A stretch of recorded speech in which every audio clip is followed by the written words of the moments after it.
I went to San Diego and I didn't tell anyone. Only my boyfriend and his friend with the Corolla knew where we were going. We didn't have maps or the right kinds of phones, just a highway we thought looked right. San Diego was 8 hours away from Tucson, so we left in the afternoon and by sunset realized we'd gone the long way. The 2-lane highway wound up steep khaki-colored mountains where the radio went static and our phones went useless. The sun met the asphalt, which met our eyes as we curled around each unprotected cliff.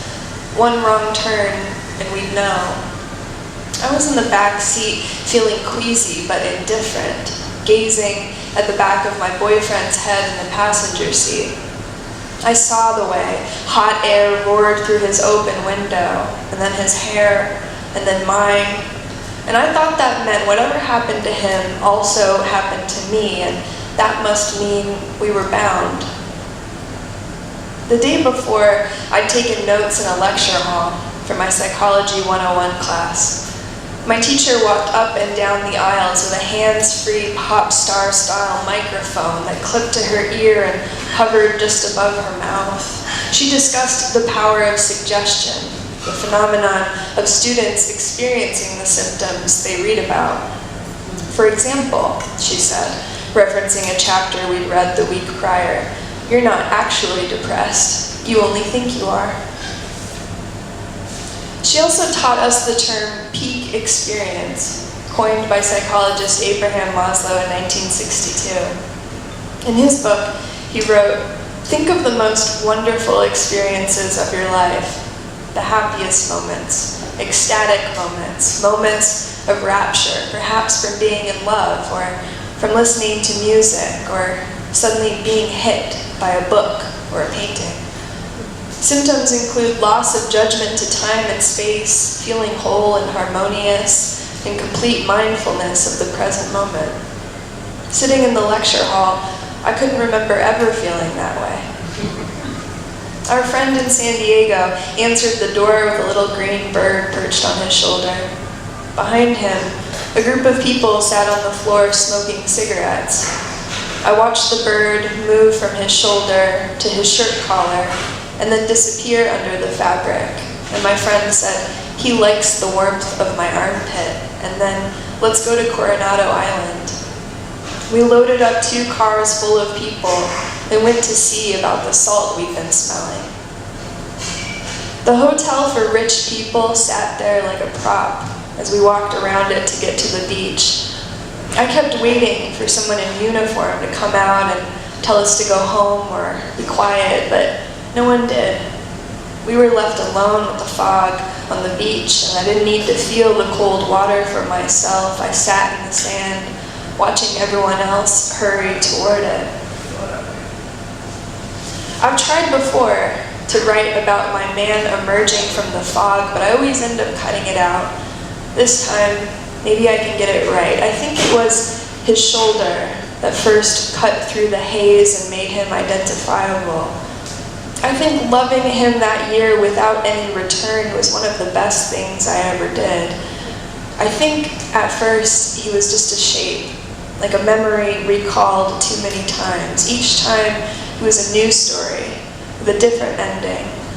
But as he got closer, I think the lights from the hotel made his face glow, and I felt as if I was seeing him for the very first time. I think I'm having a peak experience, I said, and he asked, what's that? I went to Los Angeles, and I didn't tell anyone. Goodbyes bored and embarrassed me. I didn't make a show of the move, I just shipped a few boxes and moved in with someone from the internet. I thought living on Sunset Boulevard seemed glamorous, but each morning I awoke to a new layer of black soot on the windowsill. My address ended with a fraction. My room was painted lime green and my bed folded back into the wall like a lie.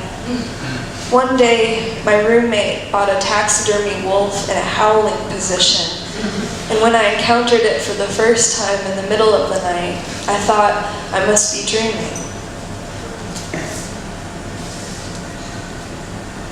My friend got married in the LA River, which turned out to be just a concrete ditch with a stream, an afterthought trickling through it.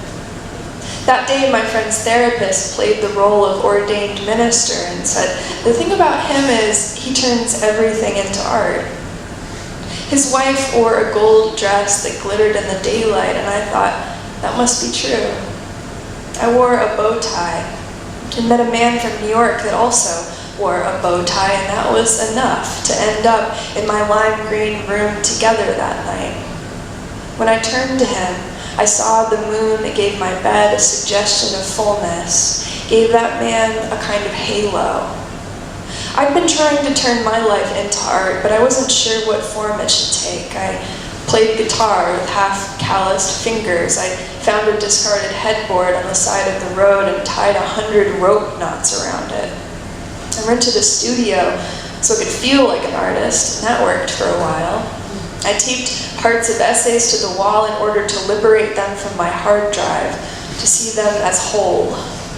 Rearranging them felt good, throwing them away felt even better.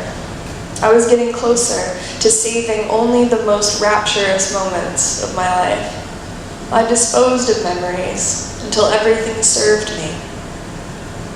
I once wrote a birthday poem for the man in the fog.